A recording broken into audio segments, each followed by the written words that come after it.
Hey,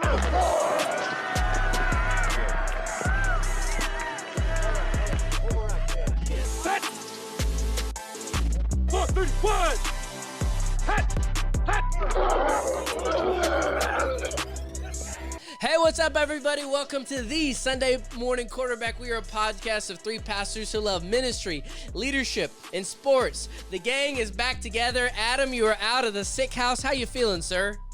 I feel 80%, but I'm here. 80% of me is enough. 80%. He's riding high, Dad, because his Liberty Flames are on the top 25 college football. Dad, I know you're riding high after that Dallas win yesterday. How you doing in the Music City? Doing good. Dallas wins, Liberty wins, UT wins. It's all good here in National Country. Yes.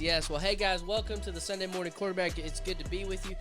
We have a super special guest coming in the second half of our pod today.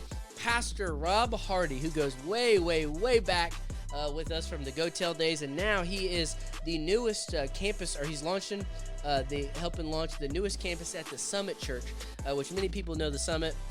Former SBC President J.D. Greer, and Rob is heading that campus up, and so he's going to be on in a little bit, but it's just cool, man, bringing people on from all over the place, all over the country, and all over our past in ministry. But hey, before we do that, fellas, let's jump in. Man, wild football weekend, big week coming up. So first, Adam, let's start here. Football reactions, college, pro, what stuck out to you? What caught your eye?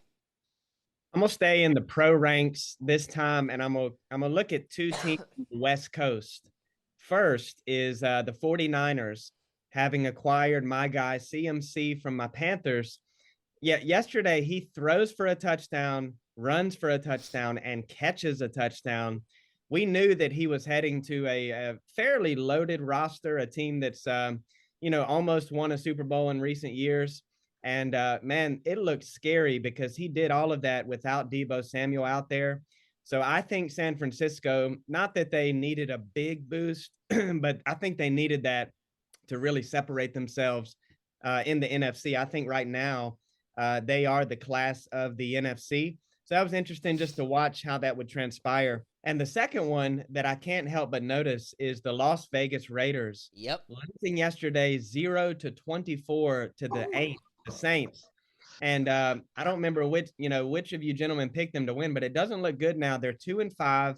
Devontae Adams had one catch with all that money and a decent quarterback. And so I don't know what's going on in Vegas. I saw a headline that they were booing the coach and demanding he be fired. So Josh McDaniels is in deep water. So I've got my eye on that. I don't know what's going on in Vegas, but they've got to get it together. Ooh. Hey, Kate, let's pause here real quick. And let me just put it out there for the record. Now that we have tape, okay, both of y'all's teams are struggling because Adam said the Broncos were going to go off to the races. And, Dad, I believe you said the Raiders. And No, I thought I said I'm a Chargers guy. Oh, yeah. Your team sucks, too. You said the Chargers, and I said the Chiefs. You're like, the Chiefs. Oh, boring Chiefs. Yep, you're right. Hey, but serious question, and this is to both y'all. Do y'all think the problem is McDaniel, or do y'all think the problem is the quarterback? I haven't watched enough to know, but when I see that Devontae Adams had one catch, it kind of makes me think I don't know how much leeway the offensive coordinator has there. Kind of whoever's calling plays, whether it's McDaniels, the coordinator, and then also Derek Carr as well. I mean, that's just unacceptable to have one catch for a guy like Devontae Adams. That's insanity. How many targets? I know Devontae and Aaron Rodgers are really missing each other right now because Aaron Rodgers doesn't have anybody to throw to. Yep, it's crazy. I wonder how many targets he had because Derek Carr's boy is Devontae, so something definitely not right there. All right, Dad, what stuck out to you? 3 words. Dak is back. That's my 3 words. That's my 3 words. But I don't want to be a homer. I'll just leave it at that. But I had to get that in there. Sorry. Hey. We've tried to be such not homers that we haven't talked about the Cowboys at all season on this podcast. So, yeah, we never talk about the Cowboys other than in passing. Every reaction is, did the Cowboys win? Hey, we talk about those 3 words. we talk about Liberty football more than we do the Cowboys. Gosh, let us bask in our glory a little bit. Go ahead, Dad. That's true. I mean, listen. I mean, they are the second best team in the NFC, and they are America's team. But that's okay. I agree. I want to. I think one team that's real interesting is the Seahawks. I think they're a real interesting team. They beat the Giants, who were a one-loss team. They would always come back in the end, but that's a real resilient team. They're fired up. I think their quarterback is finding his second win in NFL. So that's a team I'm keeping my eye on. Here's another interesting phenomenon that I think is going on in the world of sports. And so in the NFL, you have Mr. Brady and Mr. Rogers that are just kind of dying on the vine. And then the NBA, you have LeBron James and KD, 2 legends in the NBA that seem to be dying on the vine. So it's really interesting to see 4 stars in 2 different leagues really begin to take a downward slope. And you're seeing some new stars in both the NBA and the NFL. So kind of fun times, kind of seeing some transition going on. But I'm keeping my eye on the Seahawks. And of course, keep your eye, Dak is back. You get that offense rolling and the defense, they look pretty scary. Yeah, definitely. A few things that jumped out to me real quick. Did y'all notice that the Cardinals took an L yesterday? I was really curious to see how they did against the Vikings. The Vikings look good. Man, the Seahawks, I didn't see them being that good. So that was interesting. That helped us in the division. So definitely an interesting week in the football realm. Well, hey, let's keep it moving. Guys, it is here. It is the week. I don't know about y'all, Adam. You don't live in the South anymore. But, man, let me tell you, this week. Richmond, Virginia is the South. Is it really?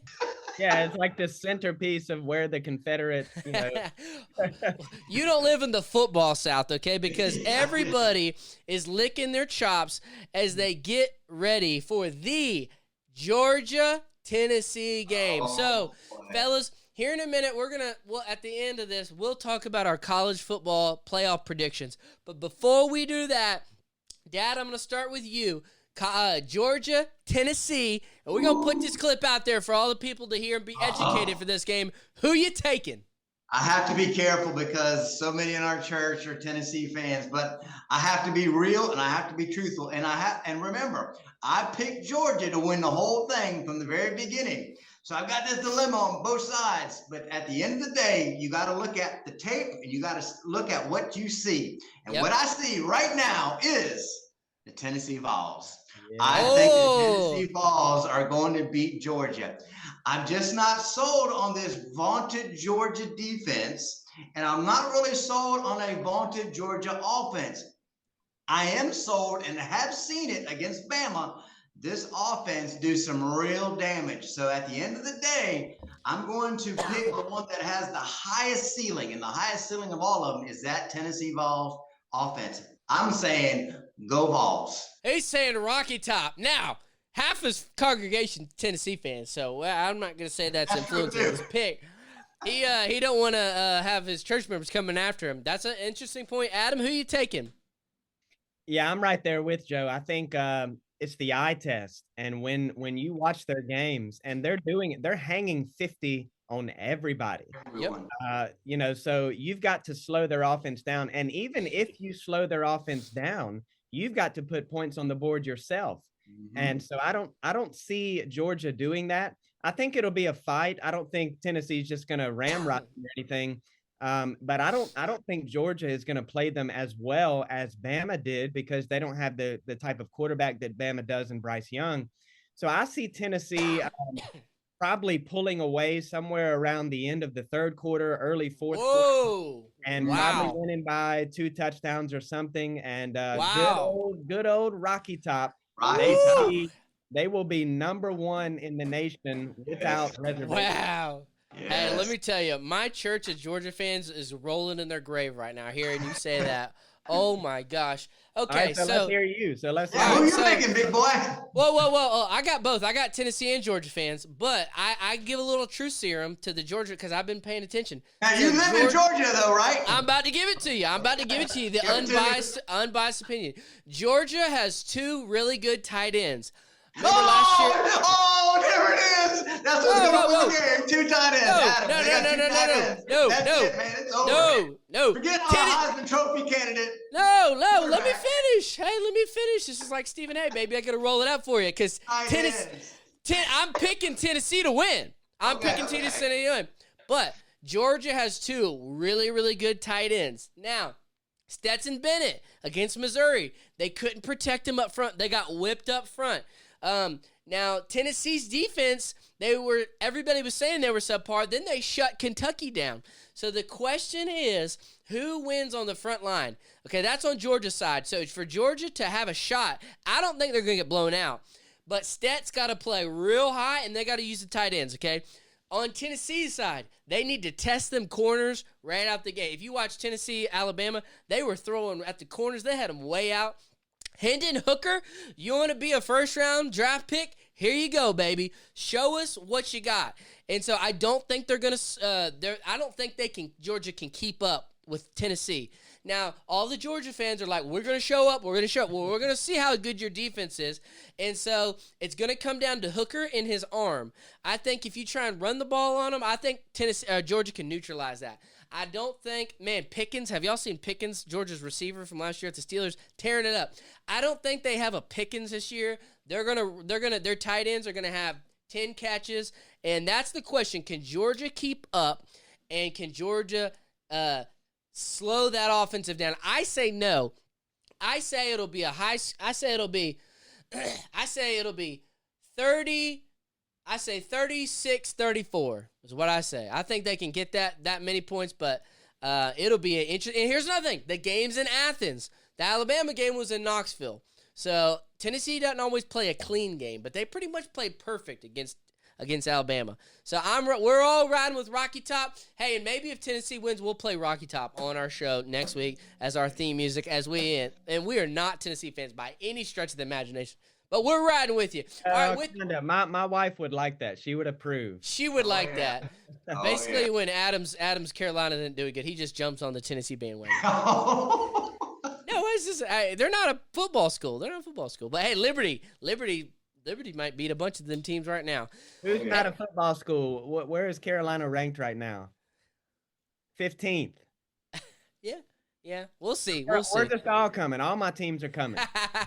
All we do is win. All right, Adam, who are your last preacher pick? Who do you think is going to make it to the college football playoff right here, right now, if you had to pick today? Yeah, so we're going to release this episode the day that the very first college football playoff picture comes out. So I'm going to keep it rolling with the bright orange. I'm going to go Tennessee at number 1. Here's why. I'm assuming they're going to beat Georgia, but even if they don't, they have 5 ranked wins. All right, 5 ranked wins, many of those being SEC schools, knocked off Kentucky this past week. And here's why that's important, because the other teams that are going to come behind them barely have any ranked wins. Ohio State will be my number 2. They have 2 ranked wins. We all know that their big test comes at the end of the year with Michigan. So I've got Ohio State at 2. I think Georgia will be number 3. Don't need to say a lot about why that is. And here's my number 4, and this is probably going to be disagreed with. I doubt they'll show up when the rankings come out from the official guys, but I think Clemson is the number 4 school. Ooh. They have 3 ranked wins already. And, some of them were a little ugly. Some of them were really close, but people are really down on the ACC. And it feels like that happens every single year, but we have just as many ranked teams in the top 25 as the ACC does as any other conference all year long. So you can say what you want to say. Sounds like the NFC East. Yeah, but you can say what you want to say, but Clemson is undefeated. They beat ranked teams. They've got, of course, in my opinion, I think he's probably the second best coach in the nation still. And I think Clemson's going to fall there. Michigan will be on the outside looking in at 5. Of course, if they can beat Ohio State, they'll flip flop. And then I've got Bama at 6 and TCU breathing behind them. Wow. We say all that about Tennessee, and then Tennessee was barely struggling to beat Bama on the road. They are sure getting a lot of blasphemous right now. Dad, who's your top 4? I agree wholeheartedly with Adam. So here's what I'm going to do. I'm going out on a limb, and I'm going to pick the 4 playoffs teams right here, right now. So when this time comes, we will go back to the clip, and you will say, holy smokes, he got it right. Okay, you ready for this? I'm going big, and I'm going deep. Whoa. I'm going for number 1. I'm going to go. I just changed my mind right all of a sudden. No, I'm just joking. I'm going to go with Tennessee. I'm going to go with Alabama. I'm going to go with TCU.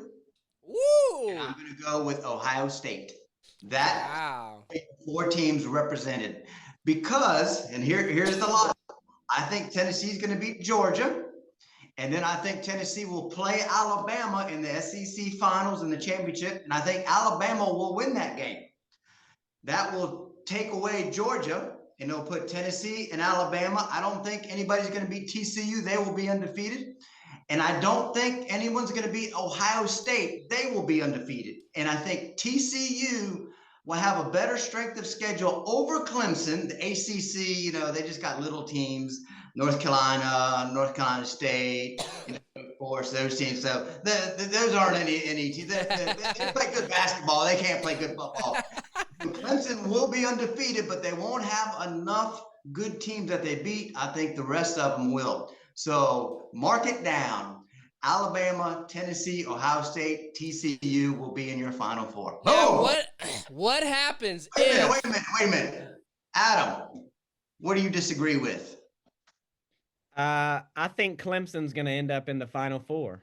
So who's because they don't play anybody. Who's placing them?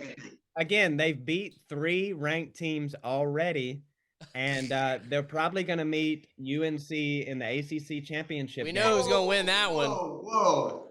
Well, I'm just saying they're probably going to be 13-0. So I don't know how you keep a 13-0 conference winner with a historic program and an all-time great coach out of the playoffs. Hey, what happens if this happens? Okay, think about this, and we'll wrap this segment up in a minute. What happens if Georgia beats Tennessee, but then Alabama beats Georgia in the SEC championship? Yeah. One of those 3 is going to get left out. Yeah, I agree. It better be Georgia because Tennessee's schedule is far more impressive. It is, but Tennessee's got to win today. They can drop the SEC championship, but, man, that would be wild.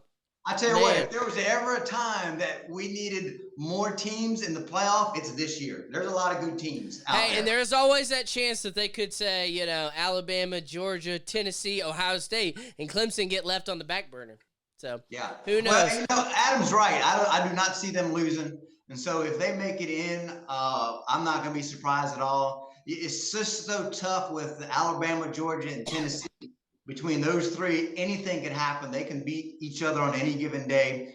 But, when you got Clemson there, they don't really they're not playing too many tough teams. Hey. They're 13-0. They should be get in. Dad, you want to see something funny? Adam, today, Liberty versus Carolina. Who wins? Go. Liberty versus Carolina? You got him, Joseph. You got him. Woo! You got him. I think Carolina would win because of Drake May, who, by the way, is setting records almost every single weekend. He is. I don't know who I would probably cheer for Liberty as the underdog, though. Nice. Very good. Let me say this. If there's any Auburn fans watching or listening, stay away from our head coach. That's right. That's right. Hey, Deion Sanders said he's on the market yesterday. Said he will entertain Power 5 schools. So if you're in a Power 5, go get Deion. Well, all right, fellas, that's going to wrap up our segment. Next, we are headed to ministry and leadership with Mr. Rob Hardy. All right, everybody, we are back. And, man, I am so excited about this. I didn't tell him this off the air, but Dad, for those that don't know, we've known Rob Hardy a long time. Our roots go back to Go Tell Camp back in like mid 2000s, and Rob, man, just very gifted. But for those of you that don't know, Dad, would you please enlighten everybody on Rob's nickname? What was Rob called at camp? He was called what? Well, there was two names. I called him Robbie Doolittle. I'm like, Rob, what are you doing? No, just joking. Joseph, give the ultimate name. The ultimate name was, and I shout out Tyler Davis gave it to him. He was Rob the Iceman Hardy. Iceman, because he's so cold. All the girls were always following him and all in love with him, and he like no, and so no, but just teasing with you. No, Rob, I never told you this, but you had a big impact on me. I was a teenager, and so Rob was a few years older than me, and you gave a good just model of what to kind of look for to follow. I'll kind of get a little not cheesy whatever, but man, I roomed with you one year, and I came in, and I was about to come in, and genuinely, you were in there having your prayer time, and it was just you.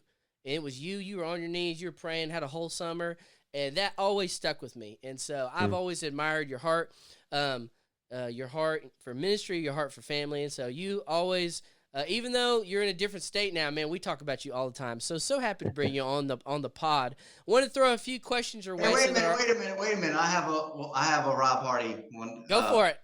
So when Rob first came to Go Tell, I think he was probably about 19, 20, Rob, when you first came. And man, he had a nice little crew cut haircut and just so quiet and just, yes, sir, and prim and proper. And I think it was probably 2 years later after serving with us at Go Tell, he came in with the hair, the beard, the mustache, the long hair. Oh, I'm like, what happened to Rob? He went to college at Liberty, and he just, boom. Overnight, man, he turned into the Iceman. He was cold, baby. He started Rob the boy, and 2 years later, he was Rob the man. All changed after that. Yeah, for those of you that don't know Rob's the most humble person, so we just got a humble brag all over him. So, Rob, I'm going to turn it over to you. 3 questions, and you can take this wherever you want. Tell us about your family. Tell us about your church, where you're planted. Your sports bias, being that we are the Sunday morning quarterback. What's the team you root for? And then third, you can finish out with your biggest preaching blunder. Take it away, sir. All right. Well, hey, thank you guys for having me. I appreciate it. So I'm married to my wife, Erin. We celebrated 12 years of marriage earlier this summer, and we have 3 kids. We have 2 boys and a girl. We have Bear and Will. They're Bear's in 5th grade, Will's in 3rd grade, and Naomi is in 1st grade. So that's the family. We are at the Summit Church, the Fuquay Arena campus. We opened up 2 months ago. Wow. And I was at another Summit campus before that for about 4 years. And let's see, sports bias. So a little bit of a sports mutt from moving around and just some random things I'll explain. So grew up a lot around Atlanta. I'm a Braves fan. Unfortunate early ending this year, but also a Falcons fan. They're terrible, and I don't know when they'll get better. They're not as terrible as my Panthers, as we saw just yesterday. So. Oh man, yeah. At least they fired Matt Rule. But anyway, and then so I think I probably follow the NBA more than any of the other sports. And I'm a Boston Celtics fan, not a Hawks fan. I don't jive with Trae Young. But just randomly, I had no clue about Larry Bird, Bill Russell, Red Auerbach. I had no clue about any of that. But when I started following them when they drafted Paul Pierce back in the early 2000s. Yes. That's kind of when I started watching NBA. Truth. So, yeah, that's right. Biggest preaching blunder, the closest thing I can think of is when I was in student ministry, I said the word boots, and the way the mic did not carry favorably. And with middle school and high school students, they started looking around, and I tried to move past it very quickly. That's funny. Well, luckily it wasn't on video, because who knows what that kid would have done with that clip. Oh, man.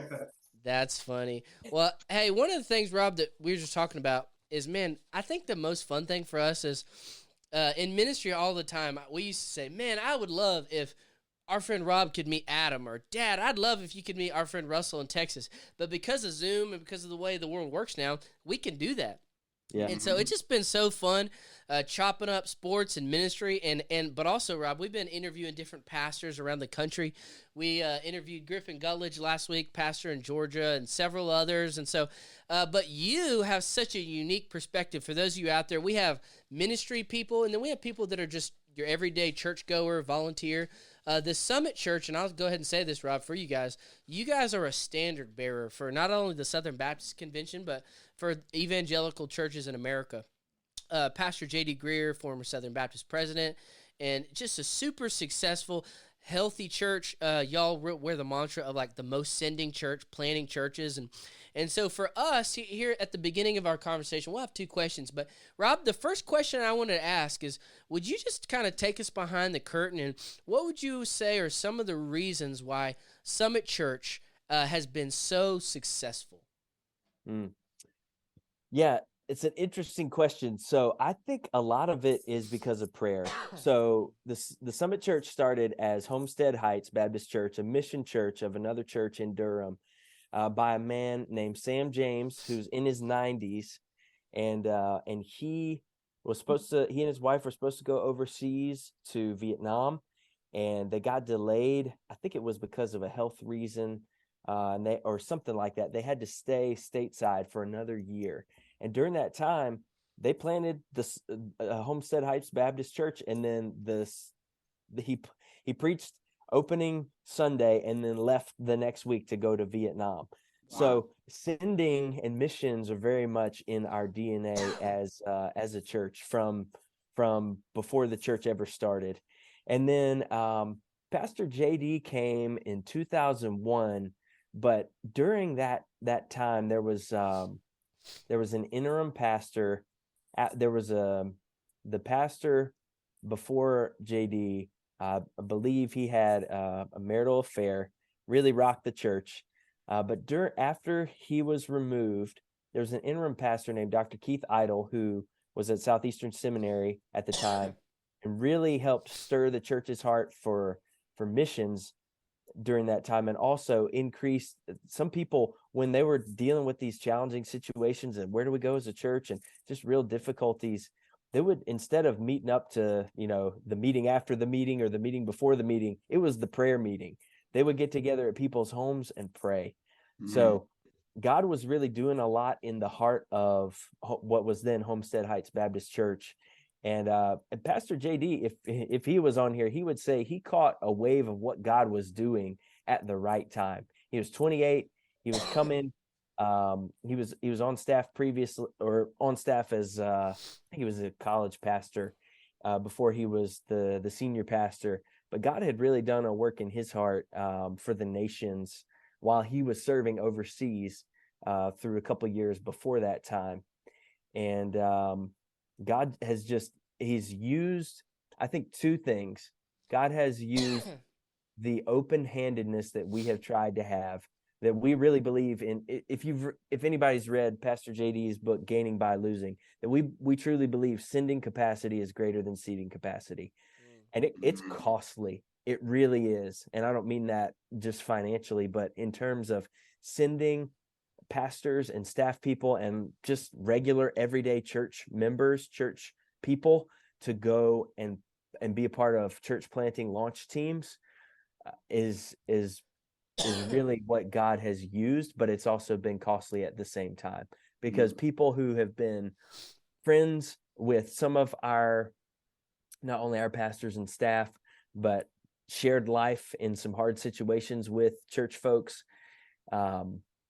them leaving, and big givers, big people who are key leadership roles as volunteers, all those sorts of things, to be open-handed to say, hey, we want you to go where God's calling you to go help plant a gospel-centered church somewhere else, either in the United States or around the world.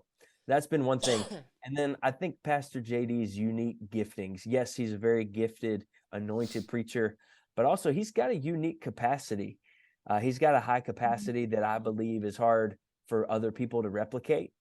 And it's just how God has gifted him, and God has set up our church staff structure in a unique way that can thrive around who he is and base its structure and giftings around it.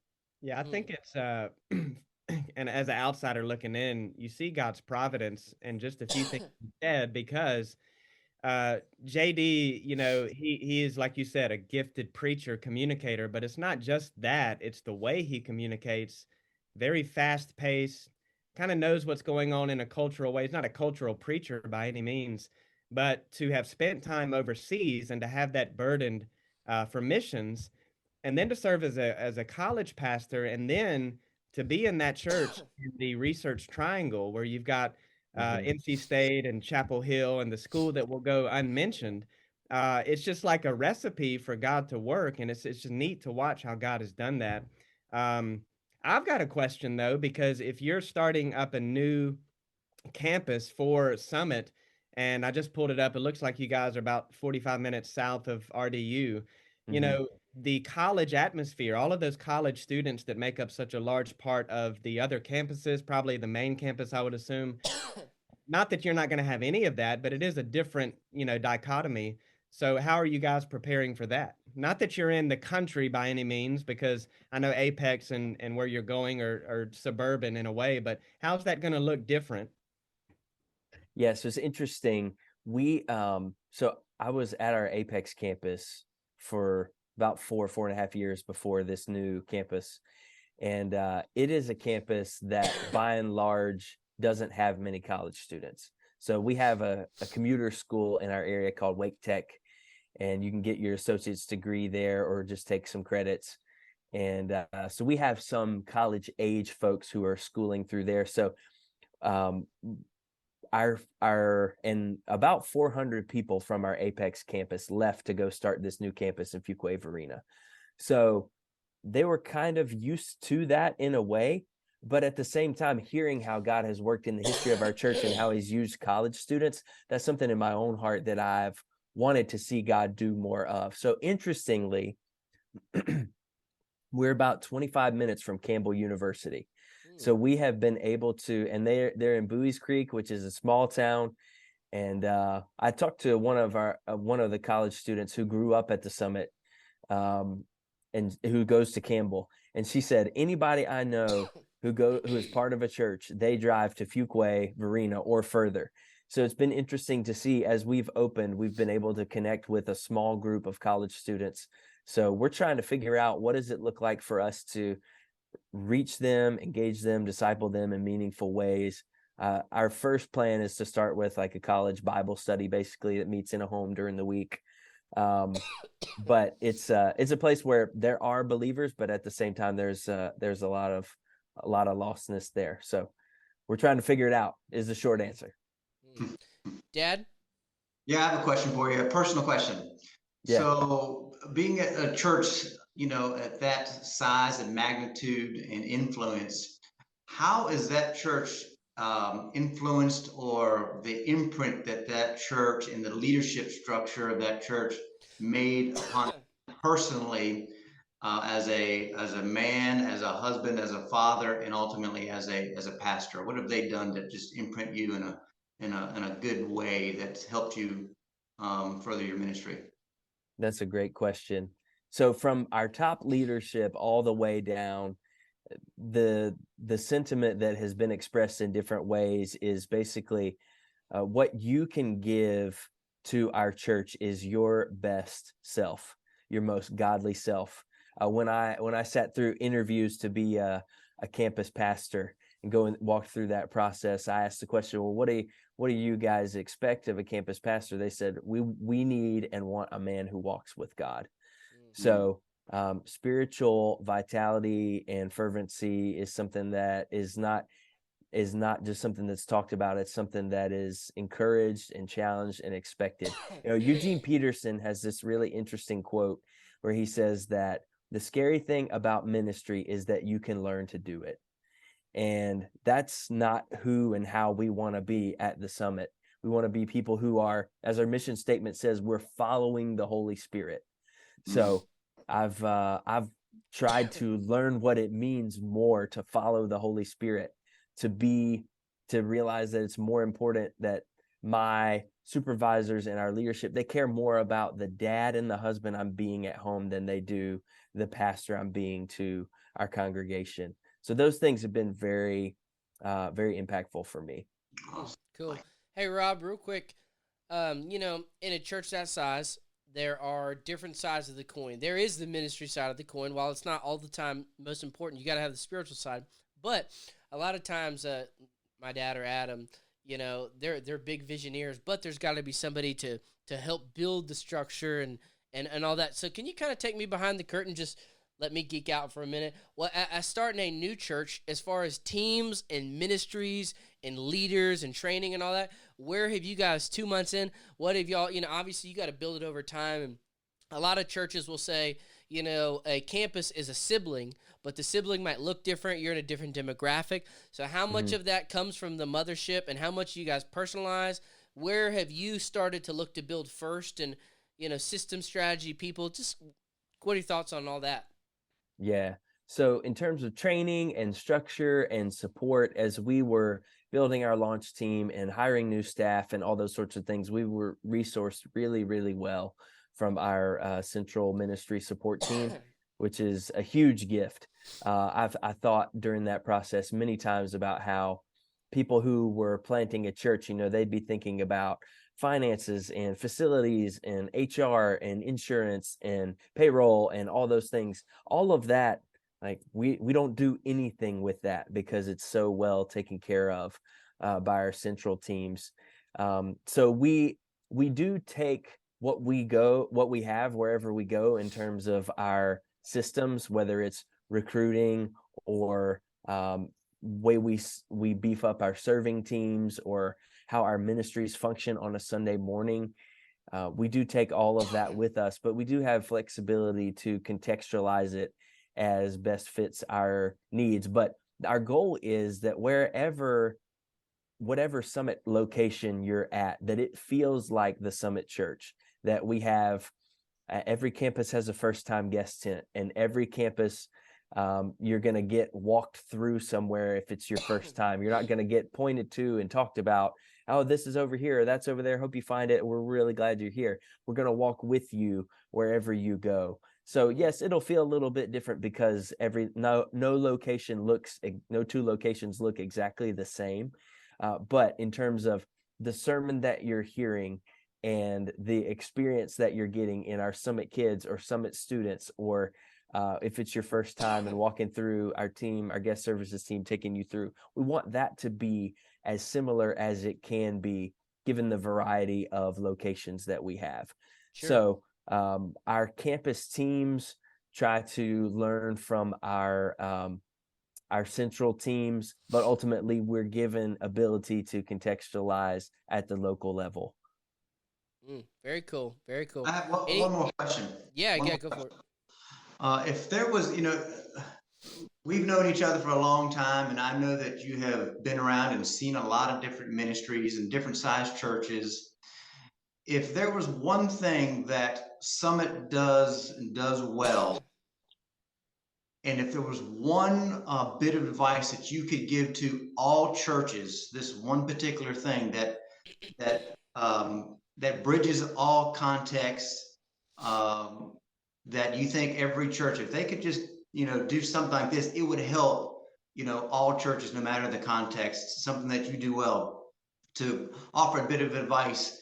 What would that one thing be for pastors that are listening to this program that you think can help any church that's listening?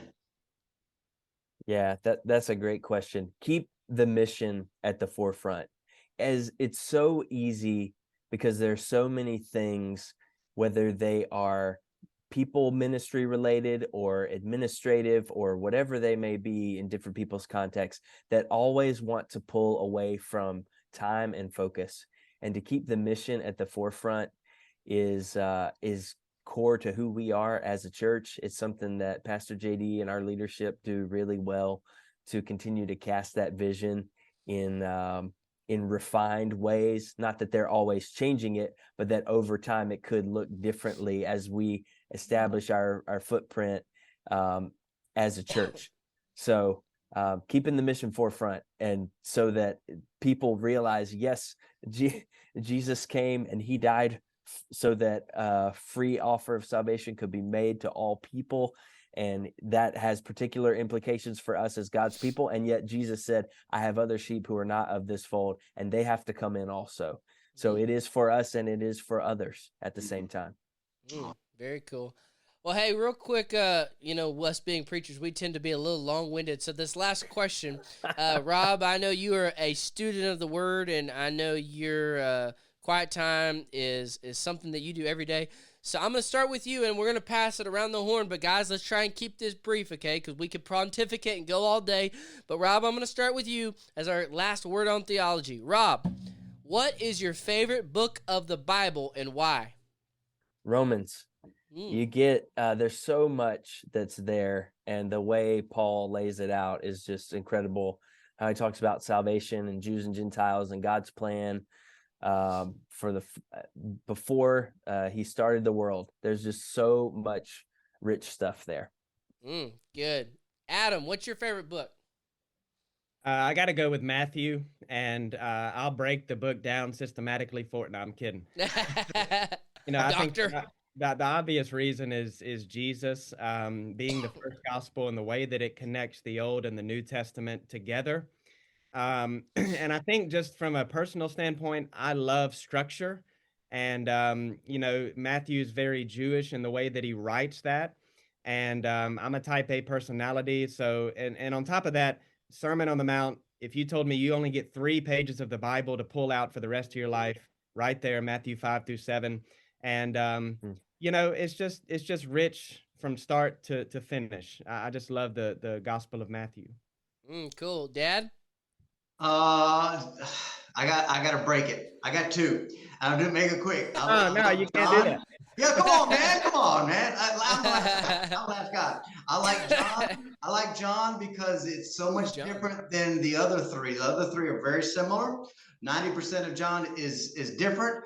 I like John because in the book of John, it elaborates on moments, Jesus and Nicodemus, and it just doesn't say it in 2 or 3 verses. It elaborates. It also elaborates in the book of John conversations. I really love to watch the details of the conversations and the moments that Jesus has with particular people. And so that's done in the book of John. And one last thing for the book of John is it was written about 40 years after the other 3. So it's a whole different context to people. They were dealing with different things within the church. So it kind of gives me, gives the reader a picture of what was going on, in the church, 40, 50 years later. And we know 40, 50 years later, in our context, seems like it's 2 separate, type of churches and environments. Even back then it was. And so 50 years today is a big difference. 50 years there was a big difference. So I kind of like to see that. And of course, I'll just throw out, I like Philippians. I love Philippians. It made a drastic impact on my life. And I've still not gotten over, nor have I learned everything that Philippians 4:13 means. I'm still learning, because Paul says, I have learned. And I can do. He didn't say we, he didn't say you guys. He said, I can do all things through Christ who strengthens me, because he had learned, particularly Philippians chapter 4:1-12 is a litany of information of why he was able to say Philippians 4:13. And so that's something that I'm still learning and growing even within that book. So John and Philippians. I got 2. Sorry. Long-winded, baby. Long-winded preacher. I'm with Adam. I got to go Matthew. Man, Matthew 5-7. So many times to just go back to it. There's so much good meat and so applicational. That's what I do. Next time we'll do a gospel and an epistle for all you Bible nerds out there. But anyway, hey, Rob, thanks for coming on with us, man. Everybody, it is great to see you. Have a great week. Rob, be blessed. See you later.